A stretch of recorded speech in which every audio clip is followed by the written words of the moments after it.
ভালো রাস্তা থাকতে গাড়িটি গেছে কোন দিক দিয়ে? এই সোজা গেছে, এই সোজা গিয়ে তারপরে এখানে রাস্তা উল্টে যায়।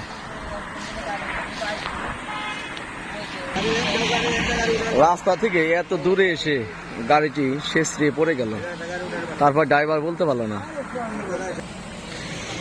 গাড়ি উল্টে রাস্তার দক্ষিণ পাশে পড়ে বড় ধরনের দুর্ঘটনা থেকে রক্ষা পেল যাত্রী এবং ড্রাইভার একসাথে, সাথে হেল্পার সহ বেঁচে গেল প্রাণ থেকে।